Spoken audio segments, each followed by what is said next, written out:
Well, I'm 2/3 the way through with my 6-week PR bond. And one of the things that this whole experience taught me, that I think anyone who's been involved in the criminal justice system would understand, but I guess I naively hoped wasn't the case, is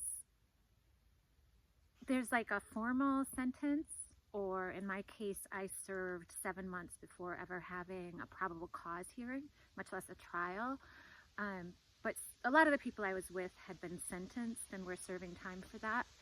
But whether it's pre-trial punishment or post-trial punishment, I think what people don't understand is just as much as the time served, the criminal justice system just destroys everything in your life for when you get out. I think people like to think, oh, people go to jail and there are social workers and people making sure things are easier when they come out. But most of the girls I was with lost everything like me. You know, I lost everything in my storage unit.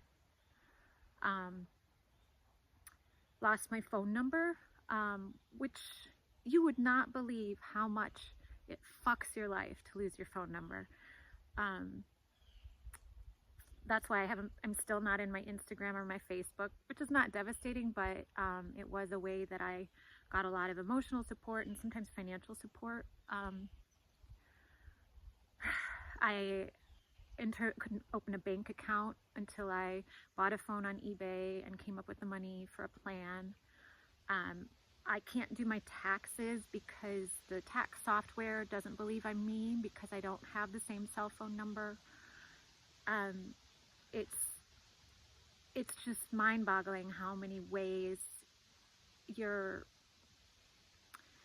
it's like your life has been destroyed and cut off from you, but the systems don't even let you get back to the detritus of your life, you know, and there's supposedly security systems to protect me. But of course, these software companies don't have anyone available to actually talk to me. I'm still existing. I'm the same person who created the Megsy Beth Instagram, and I can't get in there. I'm the same person who filed taxes with the software for many years. And yes, they go through the motions of giving you ways to recover things, and so you send scans and forms to a black hole, and nothing happens. So it's just like little reminders every day that society fucking hates you, you know? So I'm really grateful that I'm not an addict, because I can't imagine how it would be, because most of the people I met in jail, I guess I would say almost with no exceptions, were, if they didn't identify as addicts, they were passionate users of crystal meth. They just really liked it. And I just have no idea how somebody is supposed to be expected to survive in this world when you lock them away and while they're away just destroy everything that there was to go back to. I guess I'm lucky in my case because I'd already lost everything that mattered. Storage units and phones don't matter when you've lost your kids, you know? But yeah, I'm feeling sorry for myself. But I think somehow I will get through. It's just over and over the last 4 years. I'm just wondering how. But I guess I'm in the fortunate position that I've been in utterly desperate circumstances so many times that I know that I'll probably get through it, because I seem to have gotten through it in the past. I think I always assumed there were places to go, like shelters and people to help if I got really desperate. And I've been fortunate to find individuals and groups that help me, but I don't really know. I don't know what happens, you know. I guess I just get arrested again if I'm like starving with no gas. I don't know what they do with people. It's not like I want to be locked away again. That wasn't awesome. But it's something I definitely think about every day as a possibility. But other days I'm hopeful. And of course I'm just hopeful that at some point the stupid case involving my ex and Judge Johnson and other people who put me in this situation will actually move to a point where I can get my life back and my reputation.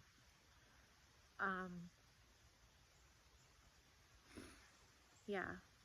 So 2 more weeks. That's motivating because I know that the judge ordered me on a 6-week PR bond to try to set me up for failure. And I've been perfect. So that hasn't happened.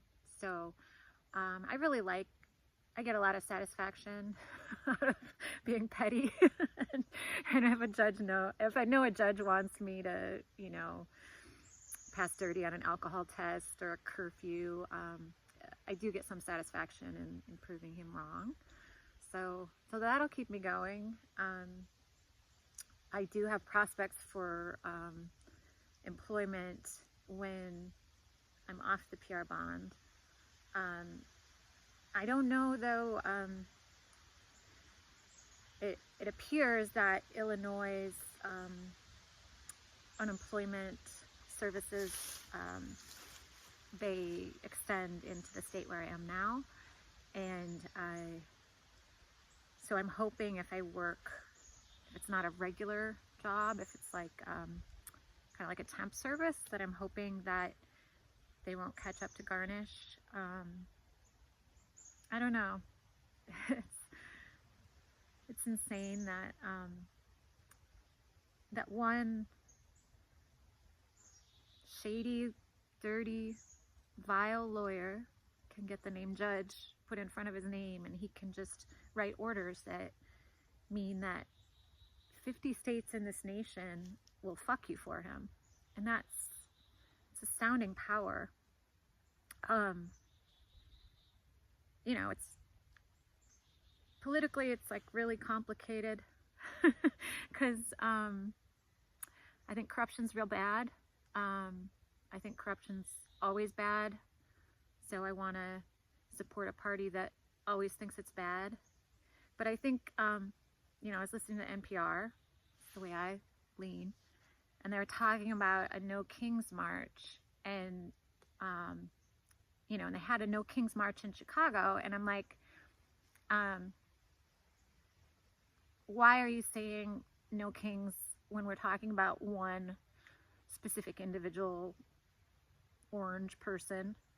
But why aren't we saying no kings when we're talking about all the corrupt judges in Illinois?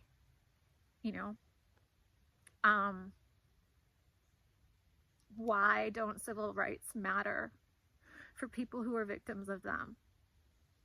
Why do civil rights only matter for criminals? I don't get that. And I don't get why the people I thought believed in the same things as me don't support me. Why the ACLU does not support victims of family court corruption. When they change your address, have hidden trials, enter illegal orders that devastate your life, they take your kids away. Why doesn't the ACLU help you? Because if you Google child separation and ACLU, they will help illegal immigrants, which I would help them too. I don't want to see anyone's baby taken away, but I also don't think it's right to have American mothers' babies taken away, Why is that not a viable concern for the people who supposedly care about civil rights? Why? Why does this happen to me with nobody giving a fuck?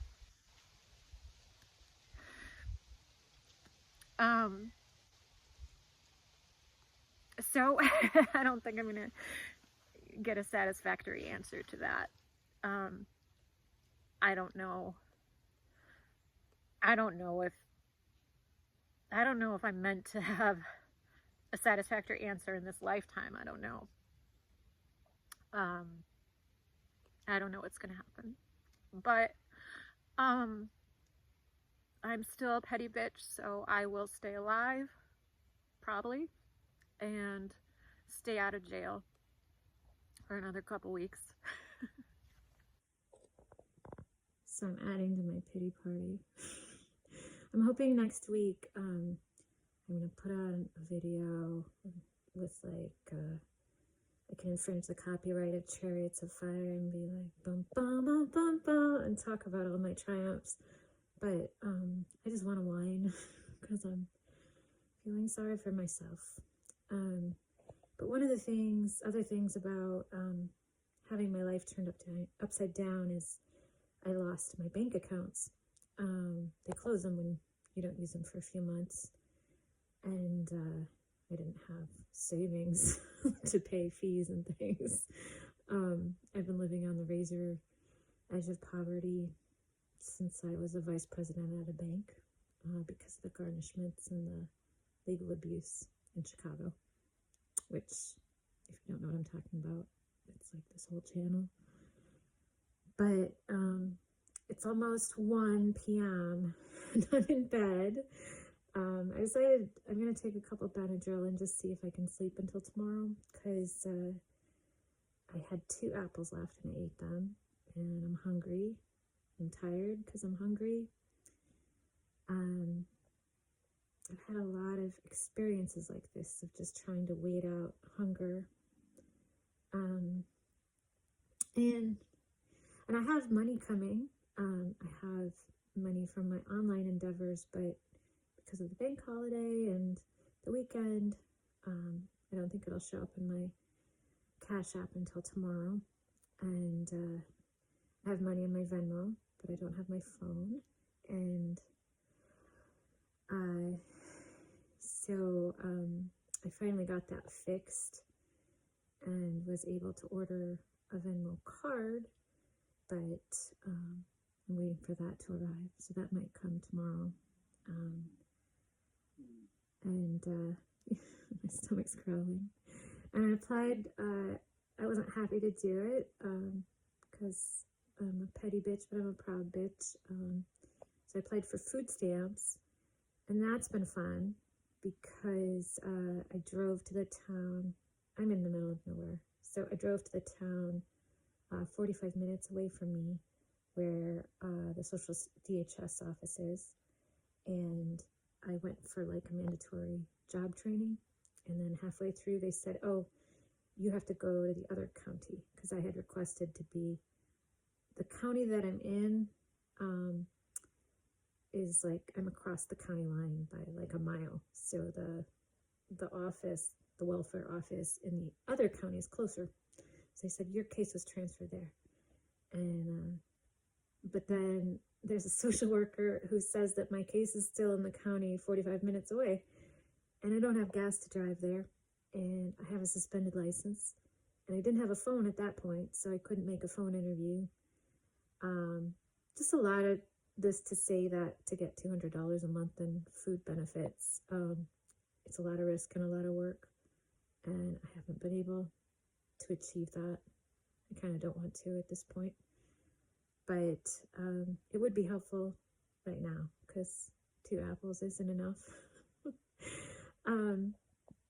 I guess my point is that when a corrupt divorce judge destroys your life, it makes every day a struggle.